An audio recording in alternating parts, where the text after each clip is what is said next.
Hallelujah. एक महत्वपूर्ण बात जिसे परमेश्वर बीते 15 दिन से लगातार सिखा रहे हैं, एक रहस्य की बात, एक भेद की बात, और जिसे हम जान लें और समझ लें और उसके लिए परमेश्वर से प्रार्थना करें तो हमारा जीवन धन्य हो जाएगा।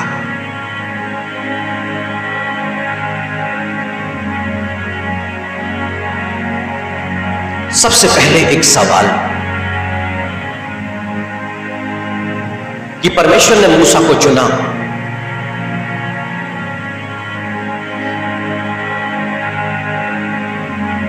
और वो मूसा जो परमेश्वर की आज्ञा को पाकर के मिस्र की तरफ जा रहा था, उसकी पत्नी और उसका बेटा साथ में, और तभी मार्ग में परमेश्वर उससे मिला, पर वहां पर परमेश्वर उसे मार डालना चाहता था मूसा को। और तभी उसकी पत्नी ने अपने बेटे का खतना किया और वो मांस के टुकड़े को उसके चरणों पर फेंका मूसा के, और बोला, ये लहू बहाने वाला मेरा पति। यानी कि वो मूसा जो परमेश्वर की इच्छा को, कार्य को करने के लिए बुलहट के द्वारा जब आगे बढ़ा, मिस्र में अपने जाति भाइयों के पास में जा रहा था। ये लेवी वंश से है, एक याजकीय वंश से, पर ये आज्ञाकारिता में नहीं था। ये परमेश्वर की बुलहट के अनुसार तो आगे बढ़ा, पर आज्ञा को नहीं माना था। मृत्यु, परमेश्वर धर्मी, उसका न्याय प्रकट हुआ, परंतु वो बच गया। वही मूसा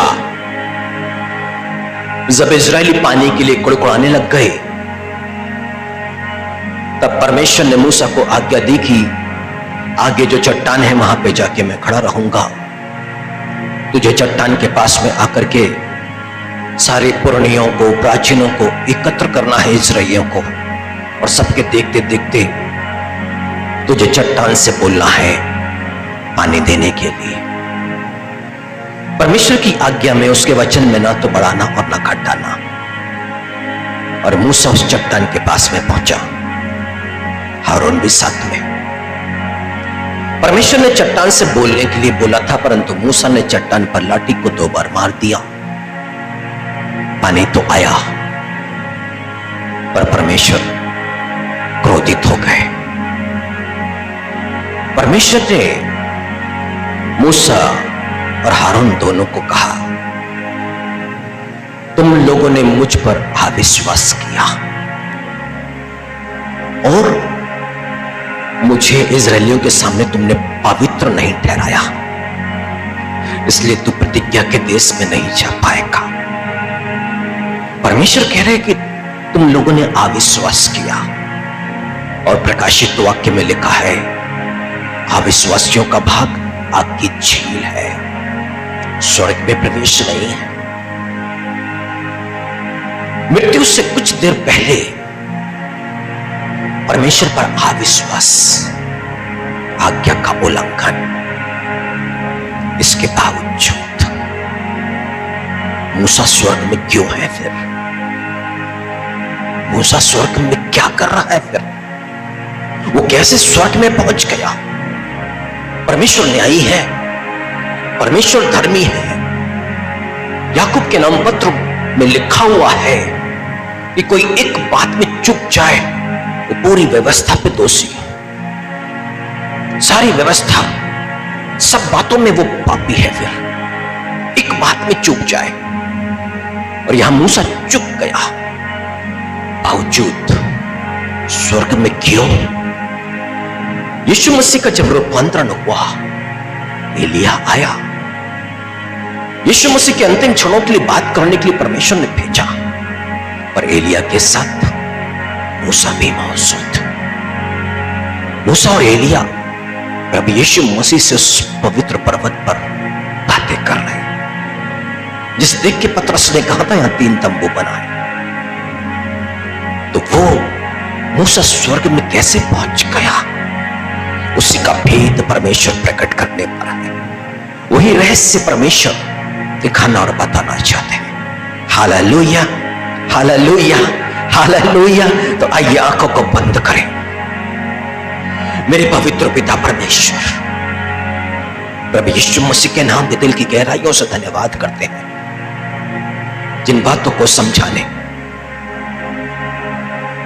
रास्ता दिखाने, मार्गदर्शन करने के लिए आप हमारे बीच पर मौजूद हैं पिता। अनुग्रह करें प्रभु जी आज कलीसिया पर, हर एक जन प्रभु जी इस रहस्य को लेकर के जाए और इसी बातों पर आगे बढ़े, ताकि कोई भी प्रभु जी स्वर्ग को प्राप्त करने से ना चूके। सबके मूसा के समान वो स्वर्गीय स्थानों पर हो, आपकी निकटता में हो, ऐसी दया चाहते हैं पिता। इस पल पिता जब आपका स्वर्ग खुला हुआ है, आपकी पवित्र आत्मा की बारिश लगातार इन प्रियों पर होती रहे। आपका पवित्र आत्मा लगातार पिता समझने में हर एक को सहायता और मदद करे। जो चिंता, परेशानी, बोझ, मुश्किलों के साथ यहां पर है पिता, वो बोझ को भी इनके जीवन से उठाते चले, ऐसा अनुग्रह चाहते हैं पिता। प्रभु यीशु मसीह के नाम पर विनती करते हैं, आमीन। Hallelujah, hallelujah. यहूदा के नाम पत्रों पहली अध्याय उसकी 21वीं आयत में ऐसा लिखा हुआ है, अपने आप को परमेश्वर के प्रेम में बनाए रखो और अनंत जीवन के लिए हमारे प्रभु यीशु मसीह की दया की बाट जोते रहो। Hallelujah, hallelujah. अनंत जीवन के लिए प्रभु यीशु मसीह की दया का इंतजार करना है। मतलब कि जब प्रभु यीशु मसीह प्रकट होंगे, यीशु मसीह के सम्मुख में सब कलीसियाओं को, सारी जाति के लोगों को एकत्र किया जाएगा, भेड़ और बकरियों के सम्मान में अलग किया जाएगा। भेड़ों को तो स्वर्ग और बकरियों को ना बुझने वाली आग में डाला जाएगा। हालेलुया। परंतु ऐसे समय में सिर्फ बाइबल यहां पर क्या कह रही है कि यीशु मसीह के प्रकट होने का इंतजार करो। पर कैसे इंतजार करो? यीशु मसीह की दया आपके लिए प्रकट हो जाए। हालेलुया।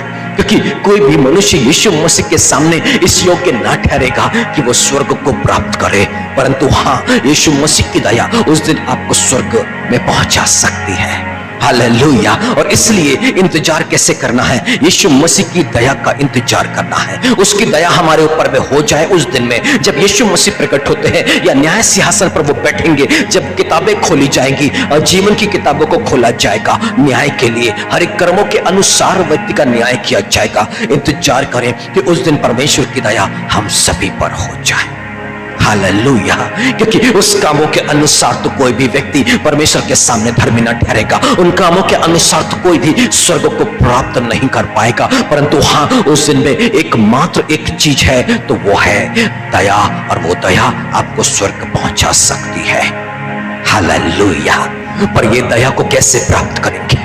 प्रभु यीशु मसीह की दया को, परमेश्वर की दया को कैसे प्राप्त करेंगे? परमेश्वर ने अपने पवित्र वचन में प्रकट कर दिया। मूसा पे जब परमेश्वर ने अपने आप को जाहिर किया, तो परमेश्वर ने बता दिया कि वो एक दयावंत परमेश्वर है। परमेश्वर ने बता दिया, और यीशु मसीह ने नए नियम में कह दिया कि जैसे तुम्हारा स्वर्गीय पिता दयावंत है, वैसे तुम दयावंत बनो। हालेलुया। इसका मतलब है यीशु मसीह प्रकट कर रहे हैं कि जो तुम्हारा पिता है वो कैसा है? दयावंत है।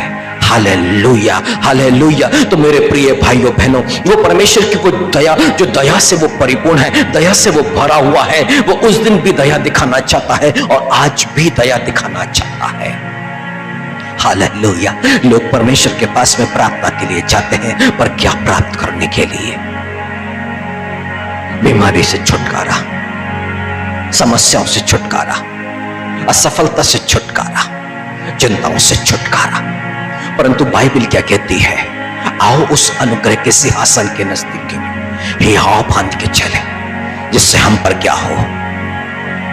हालेलुया, हम पर दया हो। उस अनुग्रह के सिंहासन के पास में यदि हमें बुलाया जाता है, तो हम पर दया करने के लिए, और वहां पर जाना है तो उसकी दया को प्राप्त करने के लिए, और कोई चीजों को प्राप्त करने के लिए नहीं। यदि उसकी दया को प्राप्त कर लेना, तो सारी बातों से वैसे ही मनुष्य आजाद हो जाएगा, आजाद हो जाएगा। और वो दया किस लिए? बाइबल क्या कहती है? वो दया को प्राप्त करे जिससे हम पर अनुग्रह हो, जिससे हम पर अनुग्रह हो। वो दया किस लिए? अनुग्रह के लिए हमें दया की आवश्यकता है। अनुग्रह पुकारने से कुछ ना होगा, पर उस अनुग्रह को प्राप्त करने के लिए भी परमेश्वर की दया हम पर होना चाहिए। जब वो हम पर दया करेगा तभी तो हम उस अनुग्रह को प्राप्त करेंगे। फिर वो अनुग्रह आवश्यकता के समय हमारी सहायता करेगा। हालेलुया। पर उस अनुग्रह को प्राप्त करने के लिए उसकी दया की आवश्यकता है। उस अनुग्रह तक मनुष्य विश्वास के द्वारा पहुंच सकता है, पर वो विश्वास का वरदान हम उसकी दया से ही हासिल कर सकते हैं। Hallelujah, hallelujah. उस दया को प्राप्त करने की आवश्यकता है। तो अंधे यीशु मसीह के पास में आए थे। यरीहो से यीशु मसीह निकल रहा था। दो अंधों ने यीशु मसीह को पुकारना शुरू किया। और क्या पुकारा? हे प्रभु। पहली बात उन्होंने कहा हे प्रभु। दूसरी बात दाऊद की संतान। और तीसरी बात हम पर दया कर। पहले तो उन्होंने स्वीकारा है कि वो प्रभु है, तो उन्होंने कहा हे प्रभु। और दूसरी बात कि वो मनुष्य की संतान है, इस बात को भी उन्होंने जाना है और वो स्वीकारते हैं कि हे दाऊद की संतान। और तीसरी बात वो दया के लिए पुकारते हैं कि हम पर दया कर और दया कर। और जब यीशु मसीह की दया हो गई तो उनकी आंखों की रोशनी आ गई। हालेलुया। जब दया हुई तो आंखों की रोशनी उनकी आ गई और वो देखने लग गए। पर कब? जब दया हुई है। सीधे आंखों की चंगाई के लिए प्रार्थना नहीं करी। उन्होंने ये नहीं कहा कि तू मेरी आंखों को ठीक कर दे कि मैं देख सकूं। वो दुहाई दे रहे हैं। और किस लिए दुहाई दे रहे हैं? हे प्रभु, दाऊद की संतान, हम पर दया कर। और इसलिए तो वचन कहता है इब्रानियों के नाम पत्र में कि आओ उस अनुग्रह के सिंहासन के नजदीक में ही आओ बांध करके चले। पर कैसे चले? दया पाने के लिए। दया को पाएंगे तो अनुग्रह हो जाएगा। और इन पर अनुग्रह हो गया। अंधे अब देखने लग गए क्योंकि उसका दया इन पर हुई तो उस अनुग्रह को पाया। और कौन सा अनुग्रह पाया? अब देखने वाला अनुग्रह उन्होंने पाया है। हालेलुया। एक शारीरिक समस्या थी और वो उनको चंगाई मिल गई। और इसलिए बाइबल कहती है कि दया को मांगो, दया को मांगो। यदि दया आ गई तो वो चंगाई, वो आशीष मिल जाएगी। पर अंतिम दिनों में क्या होगा? अंतिम दिनों में क्या होगा? जब यीशु मसीह प्रकट होएगा उस दिन भी दया की आवश्यकता होगी। उस दिन भी दया की आवश्यकता होगी। और आज भी दया की ही आवश्यकता है। आज भी दया की आवश्यकता है। पर दया किस पर की जाएगी? हालेलुया। धन्य है जो दयावंत है, उस पर दया की जाएगी। हालेलुया। हर किसी पर नहीं, हर किसी पर नहीं। जो दयावंत है उस पर दया की जाएगी। यानी कि उस दिन जब न्याय होगा उस दिन उसकी दया को प्राप्त करना है तो आज दया के फलों से 100% परिपूर्ण होना पड़ेगा। प्रार्थना करना पड़ेगा, उससे मांगना पड़ेगा। क्योंकि यीशु मसीह ने कहा कि जैसे तुम्हारा पिता दयावंत है तुम भी वैसी दयावंत बनो। आज जब मनुष्य दयावंत बनता है तो अपने जीवन पर भी वो दया को प्राप्त करेगा। जैसे यरीहो से निकलते समय अंधों ने पुकारा उसकी दया के लिए, उन्होंने दया को प्राप्त कर ली और वो चंगे हो गए। अंतिम दिनों में भी, न्याय के दिन पर भी दया मिलेगी और आज भी दया मिलेगी। परंतु बाइबल मांग कर रही है कि जैसे वो दयावंत है वैसे दयावंत बनना पड़ेगा। और क्यों दयावंत बनना पड़ेगा? क्योंकि जो दयावंत है उस पर ही दया की जाएगी। हालेलुया। एकमात्र रास्ता जो है उसकी दया को प्राप्त करने का कि हमें दयावंत बनना पड़ेगा, तब जाकर के वो हम पर दया प्रकट करेगा। और मूसा जो स्वर्ग में है उसके पीछे भी एक कारण यही था। मूसा इसलिए नहीं कि उसने अपना जीवन परमेश्वर के लिए समर्पित कर दिया, 40 वर्षों तक वो परमेश्वर की सेवा करता रहा, उसके लिए नहीं, परंतु इसलिए कि वो एक दयावंत था, व्यक्ति था, एक विनम्र व्यक्ति था, और इसलिए उसका न्याय जो हुआ है वो दया के साथ उसको स्वर्ग में ग्रहण कर लिया गया। क्योंकि मृत्यु से कुछ समय पहले जब उसने परमेश्वर पर अविश्वास किया, आज्ञा का उल्लंघन किया, और यदि ये पाप उसके जीवन पर आ गया तो वो स्वर्ग में नहीं जा सकता था। परंतु किस लिए स्वर्ग गया? क्योंकि उस पर दया हुई। और उस पर दया क्यों हुई? बाइबल यहां कहती है यहूदा के नाम पत्र में उसका 1 और उसका 21 से यदि आगे हम देखें कि अनंत जीवन के लिए हमारे प्रभु यीशु मसीह की दया की बाट जोते रहो। और 22वीं आयत पर लिखा है, उन पर जो शंका में है दया करो। उन पर जो शंका में है उन पर दया करो, और बहुतों को आग में से झपट कर निकालो, और बहुतों पर भय के साथ दया करो, और उस वस्त्र से भी घृणा करो जो शरीर के द्वारा कलंकित हो गया है। बाइबल क्या कहती है? बहुतों को कैसे निकालो? आग में से झपट कर निकालो, और क्या करो? भय के साथ दया करो। दया भी करना है तो भय के साथ। और मूसा ने क्या किया? इस्राएलियों ने हारून को अपना अगवा जो ठहरा करके अपने सोने दे दिए, उसको कानों की बालियां उतार करके दे दी। और क्या किया? उस सोने के द्वारा जो आग में डाला गया एक बछड़ा निकल के आया। उन्होंने उसकी वर्शिप करी, उसकी आराधना करी। परमेश्वर का क्रोध परमेश्वर समाप्त कर देना चाहता है, पर मूसा ने क्या कहा? परमेश्वर के आगे गिड़गिड़ाने लग गया कि तू मेरा नाम जीवन की किताब में से काट दे, परंतु इनको क्षमा कर। ये थी दया उसकी। इतने लोग, इतने पाप वो मरने पर है, पर ये भय के साथ उन पर दया कर रहा। और क्या कह रहा है? वो जीवन की किताब से नाम कटाने को तैयार है, वो आग की झील में जाने को तैयार है, पर वो लाखों इस्राएलियों को वो बच्चा ले जाना चाहता है। वो अपना जीवन देना चाहता है, उनके लिए वो समर्पित कर देना चाहता है कि मैं भले ही आग की झील में चले जाऊं, भले ही मुझे दंड उठाना पड़े, पर ये लोग बच जाएं। कौन बच जाए? वो लाखों इस्राएली जिन्होंने पाप कर बैठे थे, पाप किया था। और बाइबल यही कह रही है, जो शंका में है उन पर दया करो। उनके अंदर में संदेह, उनके अंदर में अविश्वास, उनको लगा कि अब हमारी अगुवाई कौन करेगा, अब हम आगे कैसे बढ़ेंगे, इस जंगल के रास्ते में हम ढेर हो जाएंगे। सो क्या किया उन्होंने? वो जो कुछ भी हारून के ऊपर में दबाव डाला, हारून ने उनकी आज्ञा को मान करके वैसा ही किया। पर उस बड़ी मुश्किल से यदि किसी ने निकाला है तो वो मूसा था, जिसने उन पर दया की, परमेश्वर के आगे गिड़गिड़ाया, परमेश्वर के क्रोध को समाप्त किया, और परमेश्वर ने उन पर दया दिखाई और उन्हें क्षमा कर दिया। Hallelujah, hallelujah.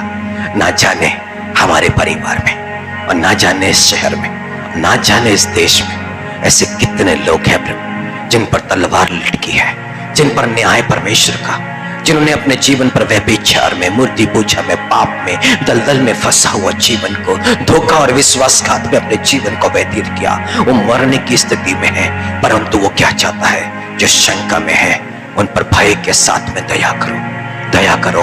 बस यहीं से ही हम उससे यदि दया मांगेंगे कि प्रभु हमें भी तो ऐसे फल से परिपूर्ण कर कि मूसा के समान हम भी लोगों के लिए दुहाई दे सके, हम भी तेरे सम्मुख में गिड़गिड़ा सके। उनकी तो मृत्यु सिर्फ सामने नजर आ रही थी, पर मूसा की प्रार्थना से वो सारी बातें टल गई।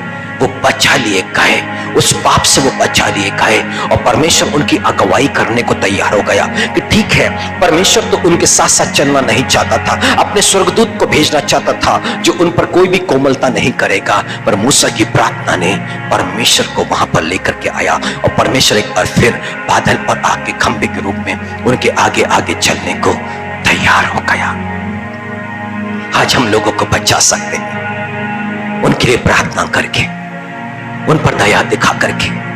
उनके लिए प्रार्थना करना दया का एक भाग है। जैसे मूसा ने दया दिखाई, मूसा का जब अंतिम समय आया, जब वो अविश्वासी था, जब वो पापी था, तब भी वो स्वर्ग पहुंचा दिया गया। क्यों? क्योंकि वचन क्या कहता है? याकूब के नाम पत्र और उसकी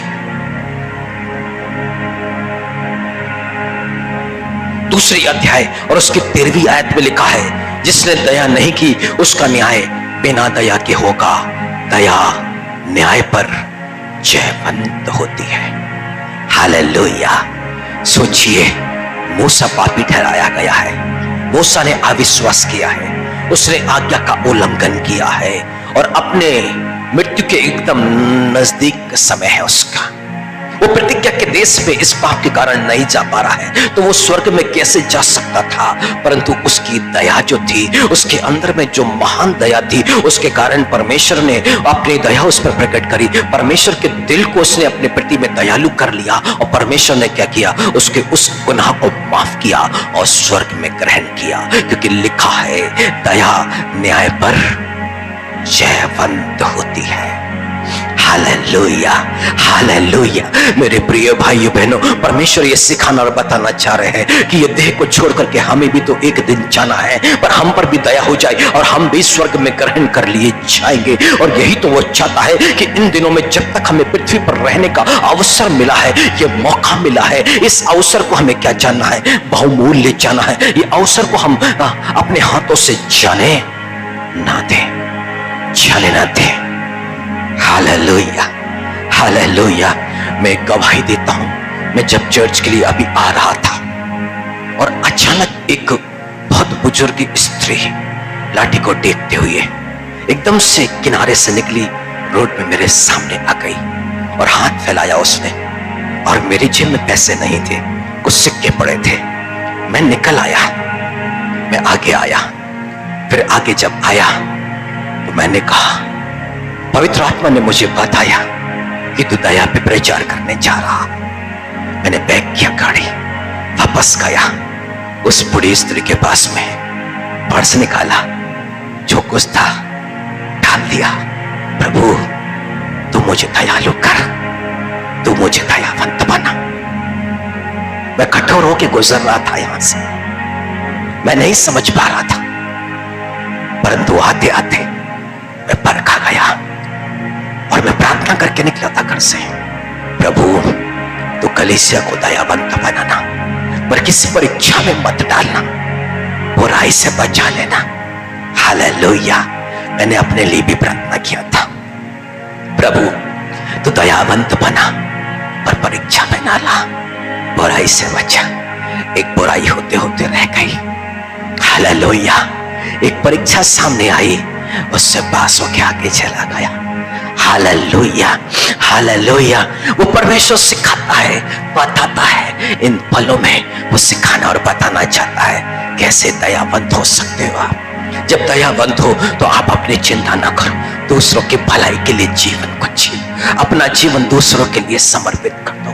दया करते समय अपनी भलाई की मत सोचो, अपने बारे में मत सोचो, दूसरों का सोचो, उनके लिए तुम क्या कर सकते हो। और मूसा ने यही किया। अनंत जीवन से वंचित हो जाऊंगा, आग की झील में चले जाऊंगा, कोई बात नहीं, अनंत जीवन की किताब से तू मेरे नाम को काट, परंतु तू इनको माफ कर। हालेलुया।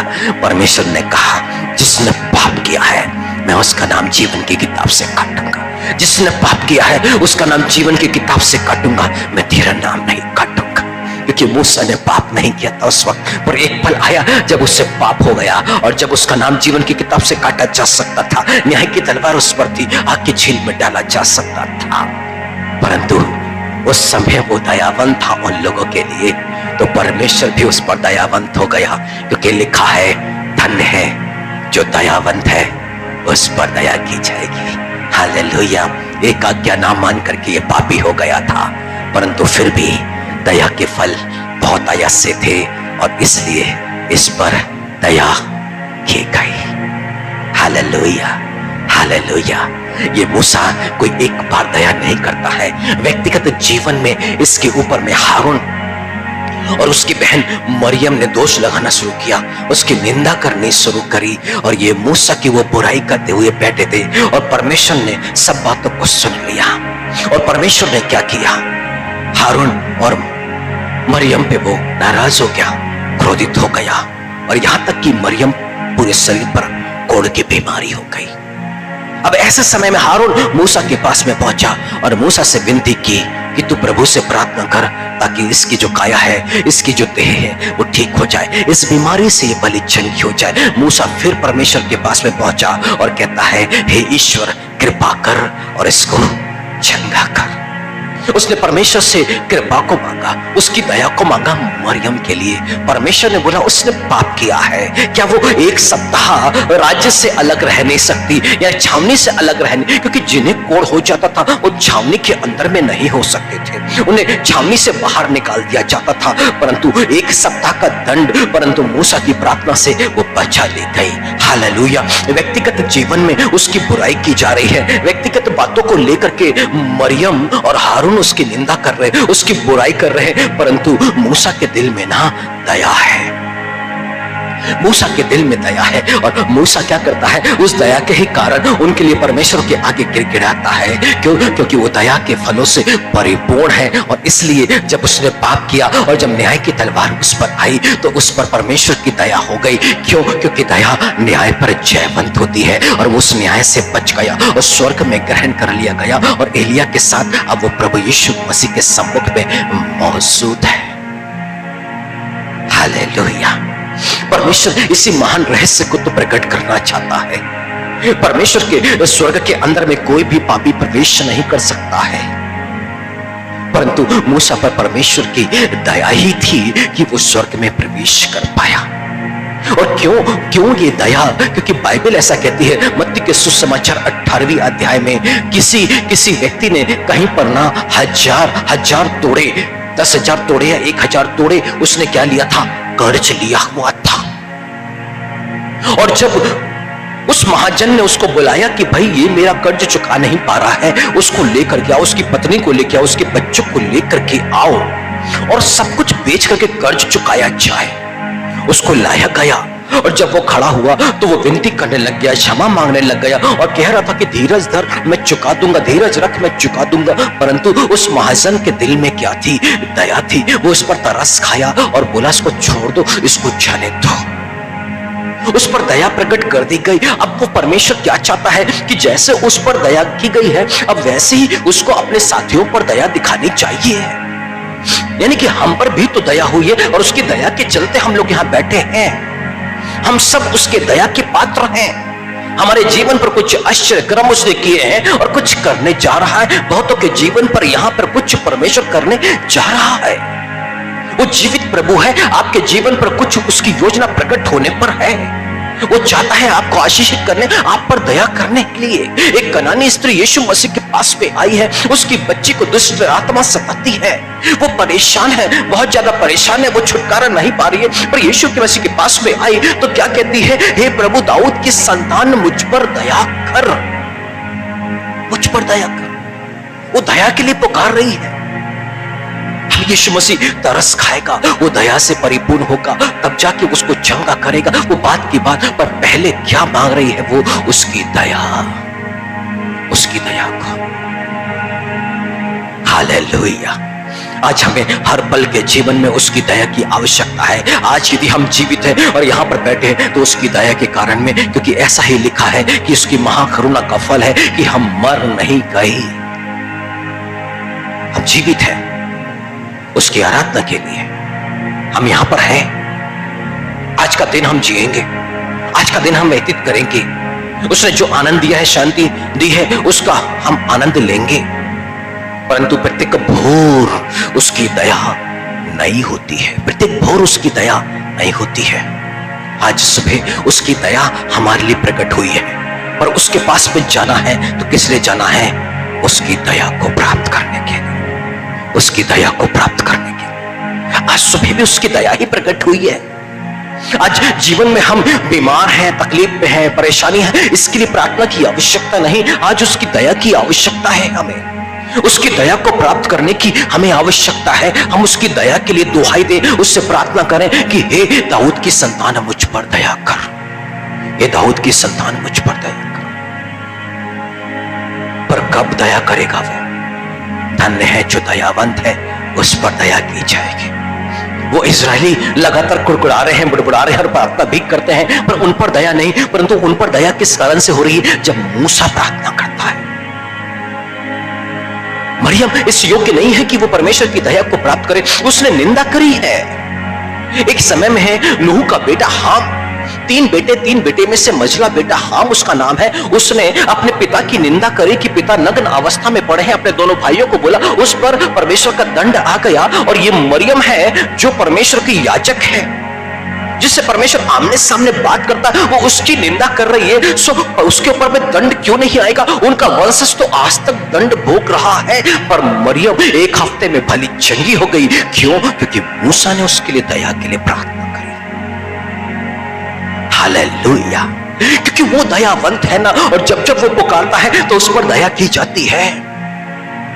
जब हम उसके सम्मुख में प्रार्थना करने के लिए जाएं तो हमें भी पहले दयावंत बनने के लिए प्रार्थना करना पड़ेगा। और जब हम इस संसार के अंदर में दयावंत होते चले जाएंगे, हर व्यक्ति के प्रति दया दिखाते चले जाएंगे, और जैसे जिस व्यक्ति को क्षमा किया गया और उस व्यक्ति ने दूसरे व्यक्ति जिससे उसको कर्ज लेना था उसको क्षमा नहीं किया, वो उसके प्रति कठोर, परंतु उस पर दया हुई है। मूसा पर भी दया हुई थी, परंतु उसने क्या किया? मरियम के प्रति दया दिखाई, हारून के प्रति दया दिखाई। ये 40 वर्ष का था जब फिरौन का राजा इसको मार डालना चाहता था। जब ये भागा था 40 वर्ष लग गए थे इसको वापस विनम्र बनने में। परमेश्वर धीरज धर के ठहरा था, इंतजार कर रहा था, और जब ये 80 वर्ष का हो गया परमेश्वर ने बुलाहट दी। 40 वर्ष की अब सेविकाई, पर इस 40 वर्ष की सेविकाई के अंदर में ये दया से परिपूर्ण जीवन को जी रहा है। दया से परिपूर्ण जीवन को ये समझ गया कि आज जो कुछ है ये परमेश्वर की दया से। यदि परमेश्वर की दया इस पर ना होती तो फिरौन ने इसको मार दिया होता। हालेलुया! यदि परमेश्वर की दया ना होती इन 40 वर्षों में ये बर्बाद हो गया होता, रोटी रोटी के लिए तरस गया होता। ये परमेश्वर की दया थी कि 80 वर्ष का हो गया है, भला भला चंगा है और स्वस्थ है, और परमेश्वर की सेवा के लिए वापस उसको बुलाहट मिल रही है। ये परमेश्वर की दया है कि परमेश्वर इसको अपनी सेवा के लिए फिर से 40 वर्षों के लिए नियुक्त कर रहा है कि अब ये इजरायलियों को कनान देश में लेके जाएगा। हालेलुया! इसमें कोई योग्यता नहीं है। इसने पहचान लिया है कि मैं तो अब ऊँटों का बद्दा हूं, मैं बोल नहीं सकता हूं। अपनी अयोग्यता को ये जानता है। ये सब कुछ इसके जीवन पर परमेश्वर की दया से होते चले जा रहा है। परंतु अब मूसा क्या कर रहा है? दूसरों पर दया, प्रार्थना में दया, माफ करने में दया। यदि इसने मरियम को दिल से क्षमा ना किया होता तो इसकी प्रार्थना स्वीकार नहीं की जाती, क्योंकि लिखा हुआ है कि जब तुम प्रार्थना में हो और तुम्हारे मन में किसी के लिए बैर है तो सबसे पहले उसको क्षमा करो। अब ये परमेश्वर के पास में जाए और मरियम के लिए प्रार्थना करे, मरियम के लिए वो गिड़गिड़ाए, परंतु उसके पहले इसको अपने मन को ठीक करना है और मन से मरियम को क्षमा करना है। और जब इसने मन से मरियम को क्षमा कर दिया है, तभी तो परमेश्वर की दया इसकी प्रार्थना को सुनने के बाद में वहां प्रकट हुई और मरियम एक सप्ताह में भली चंगी हो गई। हालेलुया! जब जब हम अपनी प्रार्थनाओं में अपने जीवन की जरूरतों के लिए, अपनी मुश्किलों के लिए उसके सम्मुख में जाते हैं, तो वहां से हमें सिर्फ दया और दया को ही तो प्राप्त करना है, पर उस दया को प्राप्त करने के लिए हमें दयावंत बनना पड़ेगा। यीशु मसीह ने अपने रक्त से हमें खरीदा है। अब हम अपने नहीं हैं, अब हम उसके हैं, क्योंकि हमारी कीमत दी गई है, हमें खरीदा गया है, हम उसके दास हैं। अब वो क्या कहता है यूहन्ना के सुसमाचार 15वें अध्याय में कि तुम बहुत सफल लाओ और इसी से मेरे पिता की महिमा होगी। हालेलुया! तो बहुत सफल लेके आओ, इसी से मेरे पिता की महिमा होगी। यानी कि दया के फलों से जब हम लदे हुए होंगे तो इससे क्या होगा? परमेश्वर की महिमा हो जाएगी। इस देह के द्वारा जब हम दया दिखाएंगे लोगों पर, इससे महिमा परमेश्वर को मिलेगी, परमेश्वर को महिमा मिलेगी। हमारे जीवन की जरूरतों पे, आवश्यकताओं पे, मुश्किलों में, सताओं में उसकी दया हमारे लिए प्रकट होगी। हालेलुया! जैसा तुम अपने लिए चाहते हो वैसा तुम दूसरों के साथ में करो। हालेलुया! आप बहुत समस्याओं से गुजर रहे होंगे, बहुत परेशानियां होंगी, दुख, तकलीफ, बीमारी, असफलता, तमाम चीजें होंगी। उसकी दया के बिना सफल नहीं हो सकते, उसकी दया के बिना सफल नहीं हो सकते। जो कुछ भी आज हमें उसकी दया से, आगे जो कुछ भी रहेंगे हम उसी की दया से हैं। पर उसकी दया को प्राप्त करने के लिए, उसकी महान दया को प्राप्त करने के लिए बाइबल मांग कर रही आज कि हमको दयावंत बनना पड़ेगा। जब हम दूसरों के प्रति दया दिखाना शुरू करेंगे तब हम परमेश्वर की महान दया को अपने जीवन पर प्राप्त कर सकेंगे। जब हम उसके सम्मुख पे जाएंगे अपने हाथों को फैलाते हुए कि हे प्रभु यीशु मसीह तू हम पर दया कर, वो निश्चय ही तरस खाएगा, वो निश्चय ही तरस खाएगा। Hallelujah, hallelujah. आज वो परमेश्वर हमसे यही चाहता है मेरे प्रिय भाइयों बहनों। मूसा जिस पर परमेश्वर की दया हुई, उसको अपने जीवन के अंदर में सिर्फ दया और दया के कामों को ही प्रकट करना था। और एक पल ऐसा आया कि मूसा ने 12 लोगों को, इजराइल के 12 वंश में से 12 लोगों को चुना और कनान देश में परमेश्वर की आज्ञा से भेजा कि वहां का भेद लेकर के आए। और वहां से जब वो भेद लेकर के आए तब वो अविश्वास में आ गए और संदेह में आ गए। 12 में से 10 लोग कुड़कुड़ाने लग गए, लोगों को उन्होंने बहका दिया। सारे इस्राएली भी कुड़कुड़ाने लग गए, तो हमें जंगल में मरने को लेके आ गया। और तभी महामारी और लोग मरने लग गए, मरने लग गए। वो मूसा ही था, वो मूसा ही था जो वापस परमेश्वर के पास में जाता है। अभी संसार क्या बोलेगा? जिसको तूने मिस्र की दास्ता से निकाल के लेके आया, तुमको वहां तक पहुंचा नहीं सका। तो मिस्र से लेके अब तक जैसी दया करते आया है ना, एक बार फिर से इनको क्षमा कर दे, एक बार फिर से क्षमा कर दे। पर परमेश्वर ने इसकी प्रार्थना सुना क्यों? इसलिए कि अगवा है? हाँ, इसलिए कि ये बहुत महान कार्य कर रहा है, परमेश्वर को प्रकट कर रहा है संसार के ऊपर में। आहा, इसकी दया के कारण, इसकी दया के कारण। क्योंकि जब जब ये परमेश्वर के सामने जाए, दया के लिए पुकारे, तो परमेश्वर इस पर तरस खाए, इस पर दया करे, इसकी प्रार्थना को सुने। पर उसके लिए इसको करना क्या पड़ा? लोगों के साथ व्यवहार को बदलना पड़ा। जब ये 40 वर्ष का था, ये सामर्थी था, एक मिस्री व्यक्ति को इसने पटका और मार डाला, रेत में दफना दिया। गुस्सैल व्यक्ति, क्रोधी व्यक्ति। उसका कसूर क्या था कि वो इजरायलियों को परेशान कर रहा था और ये जानता था कि मैं एक इजरायली हूं, मैं मिस्र के राजघराने में पढ़ा लिखा बड़ा हुआ हूं, मुझे सारी चीजें वहां पर मिली है, पर फिर भी वो तो इजरायली है, ये मेरे भाई को सता रहा है। और इतने मात्र से क्रोध होकर मार डाला उसको, उसने मार दिया। अब लोग इसको बोलते हैं, कुछ नहीं बोलता, चुपचाप रहता है। ऐसा नहीं कि ताकतवर नहीं है, अपनी ताकत का इस्तेमाल नहीं कर रहा है, बल्कि अपने आप में इतनी दया को भर लिया है कि अब इसके अंदर में से इसके ताकत का गलत परिणाम नहीं, बल्कि जो परमेश्वर के स्वभाव को भरा है वो दया इसके अंदर में से निकल रही है। हालेलुया। परमेश्वर ने अदन की वाटिका में आदम को सृजा और परमेश्वर ने उसको अपनी समानता और अपनी स्वरूपता में बनाया। वो परमेश्वर की इमेज में था। कैसे? जैसे परमेश्वर दयावंत है, वैसे ही वो भी दयावंत है। परंतु आदम ने पाप किया, परमेश्वर की इस इमेज को, मतलब दयालुता को उसने खो दिया। उसके स्वभाव में से एक बात है जो परमेश्वर आज प्रकट कर रहा है कि परमेश्वर ने अपनी धार्मिकता, अपनी पवित्रता में उसको सृजा था। सत्य की धार्मिकता और पवित्रता में सृजा था परमेश्वर ने।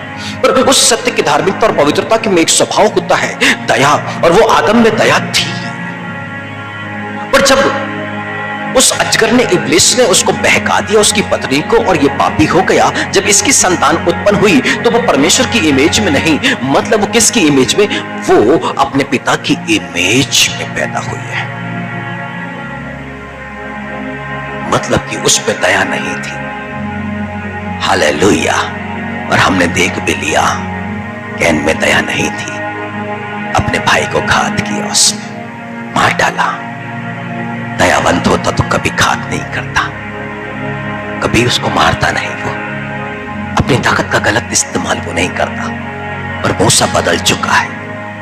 मूसा ताकत का इस्तेमाल नहीं कर रहा है, अपनी पहुंच का इस्तेमाल नहीं कर रहा है, अपने आप को शैतान के हाथों में इस्तेमाल होने नहीं दे रहा है। वो क्या कर रहा है?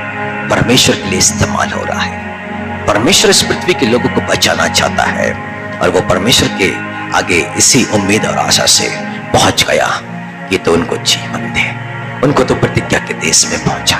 यही तो वो दया है जो भय के साथ उन पर वो दया करता रहा, वो इसराइलियों को बचाता रहा। वो बार बार गलती करते रहे। परमेश्वर ने बोला ये कितनी बार मेरी परीक्षा करेंगे, 10 बार मेरी परीक्षा कर चुके हैं, ये कितना मुझे परखेंगे। वो फिर भी परमेश्वर के आगे गिड़गिड़ाता रहा, उन्हें बचाता रहा, और परमेश्वर इसकी प्रार्थना को सुनता रहा। और क्यों सुनता रहा? क्योंकि एक दयावंत इंसान था। ये परमेश्वर के स्वभाव में बन चुका था, परमेश्वर का स्वभाव इसके अंदर में मौजूद था, ये दया के फलों से लदा हुआ था। और बार बार परमेश्वर को मूसा की प्रार्थना को सुन के तरस खाना पड़ता था, दया दिखानी पड़ती थी। परमेश्वर उन पर इतना क्रोधित है कि मन फिरने को तैयार नहीं है, पर वो मूसा के कारण अपने मन को फिराता था। वो तरस से भर जाता था कि मेरा दास, मेरा सेवक, वो आया है मुझसे प्रार्थना करने। परमेश्वर कठोरता से व्यवहार नहीं कर रहा, उससे दया दिखा रहा था कि चल तेरी विनती के अनुसार मैं उनको क्षमा करता हूं, तेरी विनती, तेरी प्रार्थना के अनुसार मैं उनको क्षमा करता हूं। परमेश्वर का रिश्ता मूसा के साथ एक अलग स्तर पे पहुंचता चला गया। परमेश्वर जब बात करता है तो बहुत से, जैसे कि आप कभी बरकी में जाए, वहां से जब वो पानियों को छोड़ा जाता है कैसी आवाज होती है, उसकी आवाज कुछ ऐसे ही होती है। बहुत सी जलधाराएं जब निकलती है, ऐसी कर्कश आवाज है उस परमेश्वर की। वो परमेश्वर, सोचो मूसा के लिए कितने विनम्र, कितना दयावंत हो गया, और जब उससे बात किया तो कितने प्यार से बात किया। भजनकार किताब में लिखता है कि जो परमेश्वर की वाणी है, जब परमेश्वर के मुख से निकलती है, देवदार के पेड़ को भी चीर दे देती है। परमेश्वर के मुख से जब परमेश्वर की आवाज निकलती है, उसकी वाणी निकलती है, जंगल में आग लग जाती है। परमेश्वर के मुख से जब परमेश्वर की वो वाणी निकलती है तो हिरनियों को गर्भपात हो जाता है, इतनी सामर्थ्य है। सो परमेश्वर जब मूसा से बात करे तो परमेश्वर को अपनी वाणी को कितना दबा करके रखना पड़ेगा, विनम्र रखना पड़ेगा, दया से परिपूर्ण अपने शब्दों को बना के रखना पड़ेगा उसको, कि मूसा डर और भय में ना आ जाए, मूसा कहीं कांपने ना लग जाए। कितनी विनम्रता परमेश्वर ने अपने शब्द में लेके आया, कितनी दया परमेश्वर ने तरस अपने शब्द में लेकर के आया मूसा से बात करते समय। हालेलुया। दया व्यक्ति के स्वभाव को बदलती है, दया उसके बोलचाल को बदल देता है, दया उसके शब्द में तरस आ जाता है। Hallelujah, hallelujah. वो यही चाहता है कि हम दया के फलों से परिपूर्ण जीवन को जिए, जो हमारे स्वभाव को बदलेगा। हम प्रभु यीशु मसीह में नई सृष्टि किए गए हैं, हम प्रभु यीशु मसीह में नई सृष्टि किए गए हैं, और नई सृष्टि में आदम के स्वभाव से हमें छुड़ा लिया गया और वापस प्रभु यीशु मसीह के स्वभाव में लाके खड़ा कर दिया गया। Hallelujah, hallelujah. यानी कि वापस हम उसकी समानता में और उसकी स्वरूपता में। इसका मतलब यीशु मसीह के दिल में जो दया है, वो दया अब हमारे अंदर में। हालेलुया। और इसलिए जब यीशु मसीह क्रूस पर था, तब यीशु मसीह ने दया दिखाई और क्या कहा, हे पिता इन्हें क्षमा कर, ये नहीं जानते ये क्या कर रहे हैं। क्या यीशु मसीह ने अपनी दया का संसार के सामने प्रकटीकरण, कि यीशु मसीह कितना बड़ा दयालु है। इसे क्रूस पर चढ़ा दिया गया, कोड़े बरसा दिए गए, कुछ पल में उसकी मृत्यु होने वाली है, पर उसके पहले वो उनको क्षमा करता है, अपनी दया दिखाता है। जिन लोगों ने उसे मारा उनको क्षमा करना, जिन लोगों ने उसको क्रूस पर चढ़ाया उन्हें क्षमा करना, इससे बड़ी दया और क्या। अब वो क्या चाहता है कि जैसा प्रेम मैंने तुमसे किया वैसा ही प्रेम तुम अपने पड़ोसी से, मतलब कि वही दया तुम अपने पड़ोसी के साथ में भी दिखाओ। Hallelujah, hallelujah. और ये दया अंत के समय में जब जीवन की किताब खुली होगी, तब एक तरफ में तमाम जितने हम सुन रहे हैं सबके पाप होंगे। क्रोध किया, माता पिता से झूठ बोला, विश्वासघात किया, अभिलाषा आंखों की, शरीर की। दूसरी तरफ दया के काम, यहां दया, यहां दया, यहां दया, यहां दया। ये तो जितना पाप किया उससे ज्यादा दया। तराजू में रखा जाए तो पाप का पलड़ा हल्का, पाप जरूर किया है पर ऊपर चला गया, और जो दया के काम है उसको भारी कर दिया। बाइबल क्या कहती है प्रकाशित वाक्य की किताब में? धन्य है वे मृतक जो प्रभु यीशु मसीह में मरते हैं। वो आशीषित है जो प्रभु यीशु मसीह में मरते हैं। और क्यों आशीषित है वह? क्यों? क्योंकि वो अब से लेके सदा का विश्राम करेंगे। पर सदा का विश्राम क्यों करेंगे? क्योंकि उनके काम उनके साथ में हो लेते। पर कौन से काम?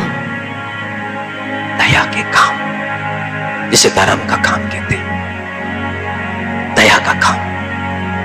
इतना दया, इतना दया, इतना दया कि उस वक्त राज्य में तौला भी जाए ना तो वहां पर पलड़ा भारी हो दया का कामों का। तब वो तरस से भर जाएगा। बाप रे, कितना ज्यादा ये लोगों पर दया दिखाते थे, क्षमा करने में, तरह तरह की बातों में दया और दया और दया। लोग पाप पे पाप करते गए, मूर्ति पूजक होते गए, व्यभिचारी होते गए, नाना प्रकार के पाप में लोग डूबते गए। और ये उनके लिए प्रार्थना करते रहे और उनके जीवन के लिए, अनंत जीवन के लिए प्रार्थना करते रहे। वो तरस से भर जाएगा दया के कामों को देख करके। और बाइबल यहां पर कहती है कि यीशु मसीह की दया की बाट जोते रहो अनंत जीवन के लिए। जब वो प्रकट होगा तो तुम पर दया करें। पर दया से प्रार्थना करने से नहीं मिलने वाली। बाइबल कहती है धन्य है जो दयावंत है, उन्हीं पर दया की जाएगी। परमेश्वर सीधों के साथ सीधा है, दयावंत के साथ दयावंत बनता है वो। और तो सोचिए, जो व्यक्ति ने अपने मन, अपने दिल को कठोर करके रखा है, तो वो परमेश्वर की दया को कैसे प्राप्त कर पाएगा? और इसलिए परमेश्वर से प्रार्थना करने की आवश्यकता है। हर तरह की कठोरता इस दिल से दूर हो जाए, हर तरह का भय इस मन से समाप्त हो जाए। बस इस मन पर और दिल में कुछ हो तो वो दया हो। और वो दया जो पवित्र आत्मा देता है, वो दया जो परमेश्वर उत्पन्न करता है, वो दया जो परमेश्वर का स्वभाव है, हम उसी समानता में बनने के लिए तो बुलाए गए हैं। आज दया हम कितनी करते हैं वो मायने नहीं रखता है कि परमेश्वर का दिल कितनी दया से परिपूर्ण है, वो ज्यादा मायने रखता है। जितनी दया उसके दिल पर है, उतनी ही दया हमारे अंदर में। तभी तो हम उसकी समानता और उसकी समानता और उसकी स्वरूपता में होंगे, उसकी इमेज में होंगे हम। तभी हम होंगे। जितनी दया उसके दिल पर है, वही तो उससे मांगने की आवश्यकता है। Hallelujah, hallelujah, hallelujah. मैं जानता हूं कि परमेश्वर ने आज जो दया का काम उससे कराया है, इस पृथ्वी के अंदर में कभी एक ऐसा समय आएगा जब वहां पर कठोरता होगी, तब परमेश्वर उस व्यक्ति को मुझ पर दयालु करेगा। हालेलुया। सिर्फ अंत के समय पर नहीं, जब जीवन की किताब खोली जाएगी, जब न्याय प्रकट किया जाएगा, परंतु आज भी हम लोगों से दया को प्राप्त कर सकेंगे। क्यों? क्योंकि वो परमेश्वर लोगों के मनों को दया से भर सकता है। नहम्याह एक समय में जब लोगों से उसको मालूम चला कि सारे कब्रिस्तान को तोड़ दिया गया है और यरूशलेम की चार दीवारी को गिरा दिया गया है, वो रोने लग गया बेचारा। उसको अपने उस देश के लिए बड़ा तरस आया, दया से भरता चला गया वो। उसको लगा कि मुझे अपने जाति भाइयों के लिए कुछ करना चाहिए। वो बेचारे वहां पर बड़े परेशान हैं। और ये मन में उस दया से भरता गया, दिल में दया से भरता गया। अब परमेश्वर ने क्या किया ना, इसके मन के अंदर में इच्छा थी कि मैं जाऊंगा और वहां पर कार्य करूंगा, अपने जाति भाइयों के कब्रिस्तान को बना दूंगा, उनकी चार दीवारी को मैं बना दूंगा। और ऐसे दया के काम इसके अंदर में आने लग गए। है 1 रुपए नहीं, राजा का पियाऊ है, उसको बस पिलाता है राजा को। ये राजा का जब दाकमधु को पीने का मन करता है तो आता है और वो बना बना के देता है, राजा उसको पीता है कुछ नहीं वहां पर ये। परंतु जब इसके मन में दया आ गई तो परमेश्वर ने क्या किया, राजा के मन में ना दया भर दी। अब जब ये राजा के सामने उदास होकर बैठा है, राजा ने इसको सवाल किया है तो ये डरते डरते बोल रहा है। और राजा ने इसको जब इजाजत दे दी तो लिखता क्या है अपनी गवाही में कि परमेश्वर ने राजा के मन में मेरे लिए दया भर दी। कैसे इसको हिया हो गया कि राजा के मन में दया परमेश्वर की ओर से डाली गई है। क्यों? क्योंकि इसके अंदर में दया है ना, इसको अपने देश, अपने इजरायली भाइयों के लिए दया इसके अंदर में पैदा हो रही है। और परमेश्वर क्या कर रहा है, उस राजा जो पृथ्वी पर रहता है, इसका अधिकारी है, उसके मन में दया को डाल रहा है। और वहां से इसको जाना है कहां पर, इजराइल देश में जाना है। रास्ते में अभी जंगल पड़ेंगे, दूसरे राजा लोग का वो पड़ेगा, राज्य पड़ेगा, उनके बीच से जाना है। राजा से बोलता मुझे चिट्ठी भी लिख के दे देना। राजा ने चिट्ठी भी लिख के दे दिया। फिर तुझे जो जरूरत पड़ेगी वहां पर लकड़ी की और जो जो चीजों की आवश्यकता है उसके लिए भी लिख दिया कि लोग इसकी सहायता और मदद करें। हालेलुया। सोचो, आज कल्पना करो कि कब्रिस्तान टूटा पड़ा है, चार दीवारी गिरी है, सारे कब्र टूटे पड़े हैं और सबको बनाना है तो कितने करोड़ों रुपए का खर्चा है, करोड़ों का। और ये कहीं पर सेवा करने वाला, नौकरी करने वाला कैसे इसको बना सकता है? उसको तो करोड़ों रुपए की आवश्यकता है। पर कब संभव होगा? जब राजा या अधिकारी लिख करके दे देगा, तब लोग उसकी सहायता और मदद के लिए आगे आएंगे और उस काम के लिए वो डोनेशन देना शुरू करेंगे कि चल भाई, जिस काम में तू हाथ लगा रहा, हम भी सहायता मदद करेंगे। ये कब? जब लोगों के मन को परमेश्वर दया से भरेगा। और नहम्याह के लिए ये दया के काम कौन कर रहा है?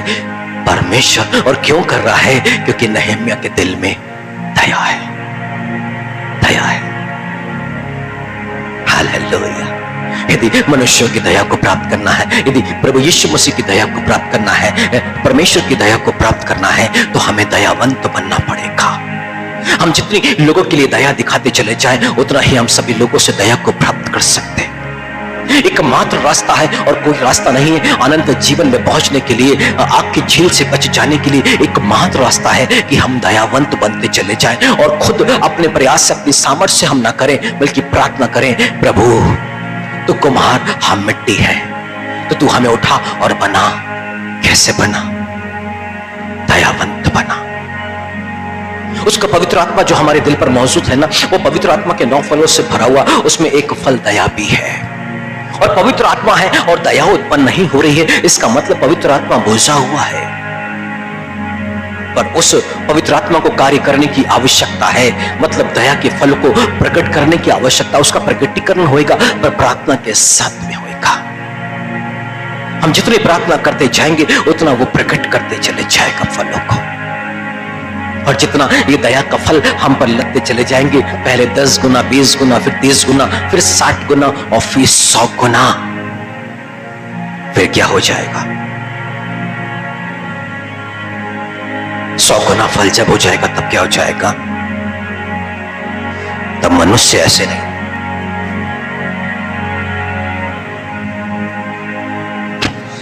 ऐसे रहेगा जी, फलों से लदा हुआ है, झुका हुआ है। वो ऐसे नहीं रहेगा। हाँ बताइए, वो फलों से लदा हुआ है, विनम्र रहेगा। Hallelujah, hallelujah, hallelujah. हाँ, क्या काम है? बोली बोली, जल्दी बोलिए। ऐसे नहीं रहेगा। ठीक है, अभी मैं बिजी हूं, आधे घंटे में मिलते हैं, मैं पक्का। ऐसा हो जाएगा। वो फलों से लदा हुआ है, हर जगह झुकता चला जाएगा। 100 गुना फल से लदा हुआ है, हर जगह झुकेगा। गर्दन अकड़ी नहीं रहेगी, झुकी रहेगी, क्योंकि वो फलों से लदा हुआ। Hallelujah, hallelujah. वो कार से उतरेगा तो हाँ, क्या हाल चाल है, ऐसे नहीं करेगा। वो कार से उतरेगा तो अपने परिचितों से बहुत विनम्रता से मिलने के लिए जाएगा, क्योंकि वो फल से लदा हुआ है। धन संपत्ति कितनी भी हो, फल मौजूद नहीं अनंत जीवन में। हालेलुया। और एकमात्र दया है जो अनंत जीवन पर पहुंच जाएगा। एकमात्र दया का फल है जो आपको विनम्र, और परमेश्वर ने मूसा की गवाही दी, पृथ्वी पर मूसा से ज्यादा विनम्र कोई नहीं, विनम्र कोई नहीं। क्यों इतना विनम्र है? वो घमंडी नहीं है। परमेश्वर आमने सामने बात करता, घमंड नहीं है, वो विनम्र है। फिर भी क्यों पौलुस के पेट में कांटा चुभाया गया, स्वर्गीय स्थान पे उठाया गया आत्मा में? अब परमेश्वर को मालूम है ये घमंडी हो जाएगा। परमेश्वर ने बीमारी को रहने दिया, शैतान के दूत को पेट में मौजूद, पेट में तकलीफ उसके। वो 3 बार प्रार्थना किया, पर बोले नहीं, ये बीमारी दूर नहीं होने वाली, शैतान का ये दूत दूर नहीं। तो तू घमंडी हो जाएगा ना, फिर कमजोर दुर्बल नहीं बना रहेगा तू। परमेश्वर के आगे भी विनम्र नहीं है, मनुष्य के आगे भी विनम्र रह नहीं पाएगा। पर मूसा के अंदर में घमंड नहीं आया, उसे कांटा नहीं चुभाया गया। क्यों नहीं चुभाया गया? पृथ्वी में गवाही दी गई, सबसे विनम्र है वो, सबसे विनम्र। और इसलिए परमेश्वर उससे आमने सामने बात करता। मेरे दास मूसा के विषय में बात करते समय तुमको डर नहीं लगा? परमेश्वर हारून तो महायाजक से बात कर रहा है। मरियम स्त्रियों की अगुवाई करने वाली स्त्री से बातें कर रहा है। तुम लोग मेरे दास मूसा की निंदा कर रहे हो। वो पृथ्वी में सबसे ज्यादा विनम्र है, मतलब फलों से लदा हुआ है, एक घमंड कहीं है भी नहीं उसके पास में। फलों से लदा हुआ व्यक्ति, ऐसे ही जीवन चाहिए उसको। आज उसने हम सबको बुलाया है दया से परिपूर्ण करने के लिए, दया को फल को उत्पन्न करने के लिए, क्योंकि वो क्या चाहता है? आप पर दया कर, आप पर दया कर। वो दया करना चाहता है। आपकी बीमारी हो, जब आप पुकारे हैं प्रभु यीशु मसीह तू हम पर दया कर, वो आप पर तरस खाएगा, वो आप पर तरस खाएगा। कनानी स्त्री के बच्चे की समस्या है, आप जब उसके पास में पुकारे हे प्रभु यीशु मसीह दाऊद की संतान हम पर दया कर, आपकी संतान के लिए वो आपकी प्रार्थना को सुनेगा, तरस खाएगा। हालेलुया। जीवन की कोई भी बातें क्यों ना हो, वो दया तरस खाने के लिए तैयार है, परंतु उसके पहले वो क्या चाहता है? हमारे अंदर में दया को देखना चाहता है। हालेलुया। तो आइए अपने स्थानों पे हम खड़े हो जाएं, अपनी आंखों को बंद करें और कुछ पल ध्यान लगाएं। दया के फलों से मुझे परिपूर्ण होने की आवश्यकता है, दया के फलों से मुझे भरने की आवश्यकता है। हालेलुया। ओरी बाबा बारशे, ओरी खंडर अबशत्तोरी खंडर अबशे। हालेलुया। दया और सिर्फ दया। आज उससे कुछ ना मांगे, आज उसके अनुग्रह के सिंहासन के नजदीकी में उसकी दया को प्राप्त करने के लिए हम लोग हैं, उसकी दया को प्राप्त करने के लिए हम लोग हैं। हालेलुया। हे प्रभु यीशु मसीह दया चाहते हैं, आपने हमसे प्रेम किया, हम पर दया दिखाई, हमें नया जीवन दिया, अनंत जीवन दिया। हे प्रभु यीशु मसीह दया करे प्रभु जी, मेरे जीवन दाता, मेरे मुक्तिदाता दया करे प्रभु जी। हालेलुया।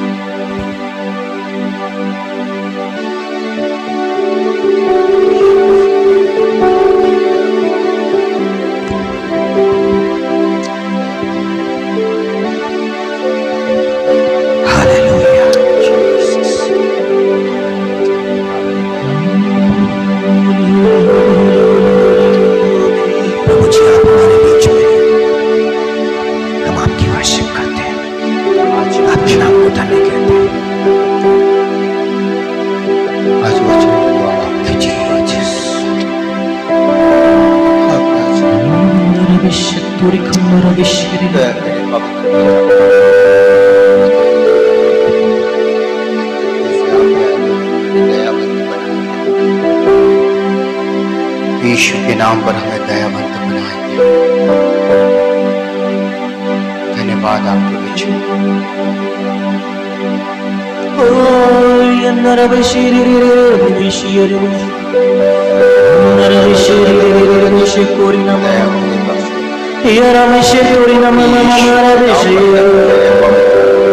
प्रभु यीशु मसीह अब जहां सबूत उतर चढ़ते हैं प्रभु जी, अनुग्रह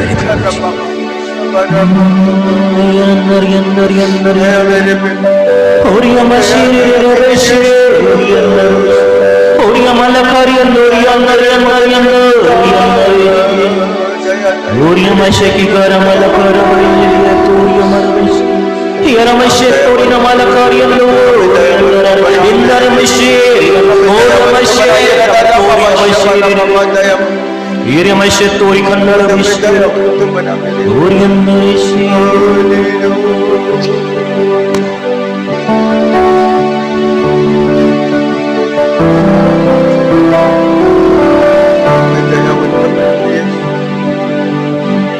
प्राण प्रिय है तू, मेरे मन का मीत है तू, मुक्ति दाता है तू,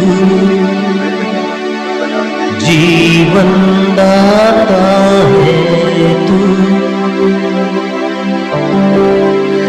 मेरा प्राण प्रिय है तू, मेरे मन का मीत है तू, मुक्ति दाता है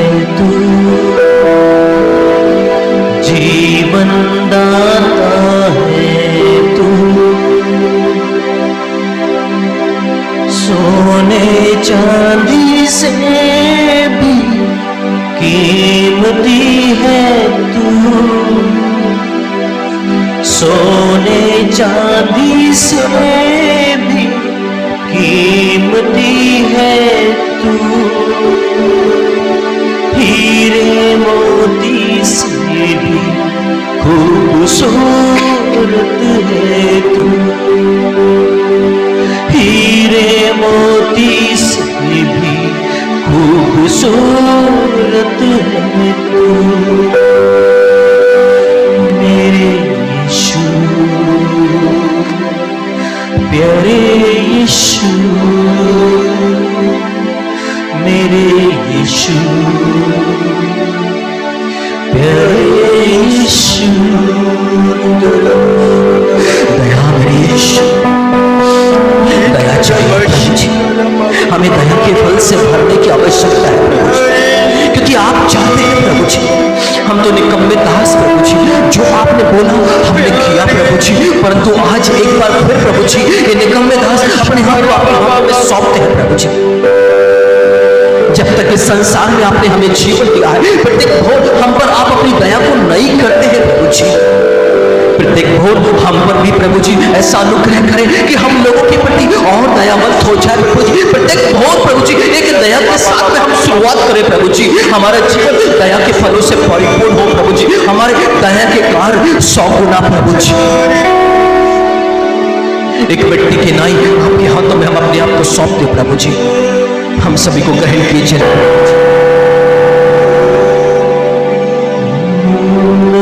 शक्तोरी कन्नर बैशिरे होरिया मरे शक्तोरी कन्नर बैशिरे।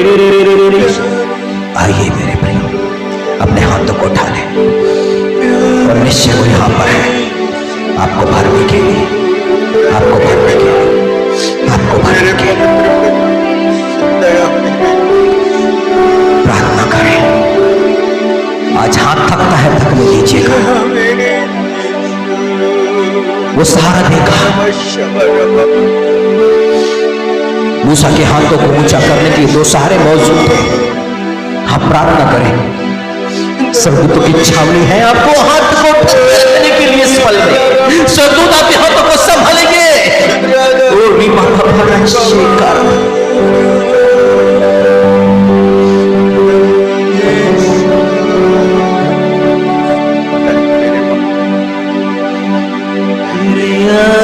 झुक जाऊं, सजदे पे सजदा करूं, तुझे देखता रहूं, तुझ में मैं खो जाऊं, तेरे आगे झुक जाऊं,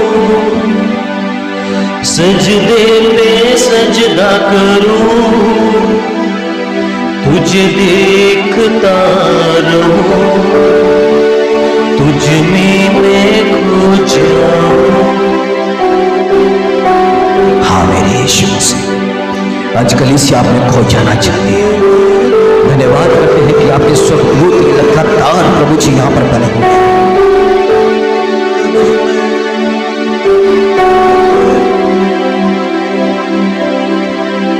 स्वर्ग में तेरे सिवाय कोई है ना मेरा, स्वर्ग में तेरे सिवाय कोई है ना मेरा, धरती पे तेरे बिना जीवन है सूना, धरती पे तेरे बिना जीवन है सोना। मेरे यीशु, प्यारे यीशु, मेरे यीशु, प्यारे Yeshu. Hallelujah hallelujah hallelujah hallelujah hallelujah. Holy holy holy holy holy होरी रामा बिशी तोरी नमा मारी होरी अंदारी अंदारी अंदारी अंदोरी मशे होरी अंदर कमा इंद्रवत होरी अंदर में शुद्ध बल के कर विश्व कमा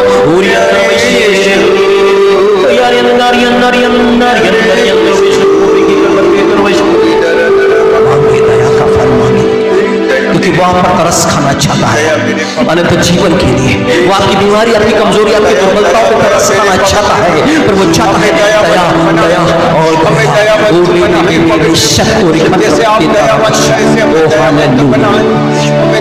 बाबा बाराशी, बाबा बाराशी, हालेलुया हालेलुया हालेलुया। मौजूद है स्वर्गदूत आपके नजदीक में, मौजूद है आपको सहारा देने के लिए। Hallelujah hallelujah hallelujah hallelujah. अनंत जीवन पाने वालों की सेवा के लिए भेजे जाते हैं और आपके स्वर्गदूत आपके नजदीकी में। बाबा बाराशी, हालेलुया।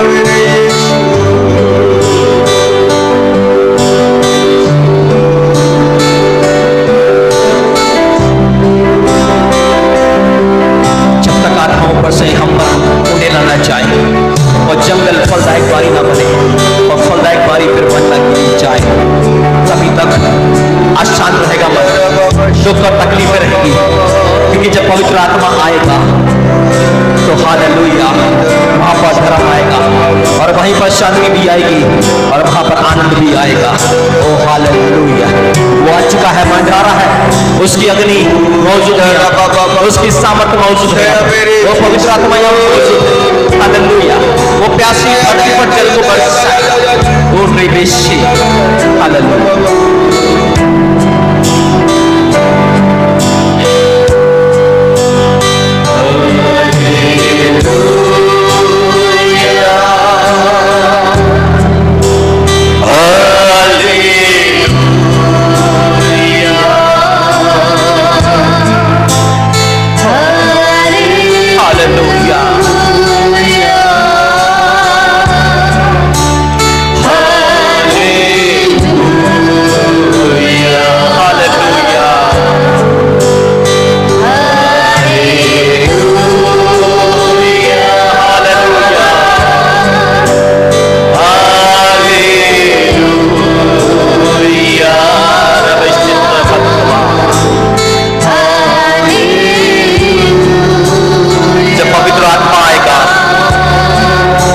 मन में शांति आएगी। पूरी बाबा बारा शतोरी कंत्रवती तवा आपको शांति देने जा रहा है। वो आप पे तरस खाना चाहता है, वो आप पर दया दिखाना चाहता है। पूरी बाबा बारा शतोरी कंत्रवती तवा। हालेलुया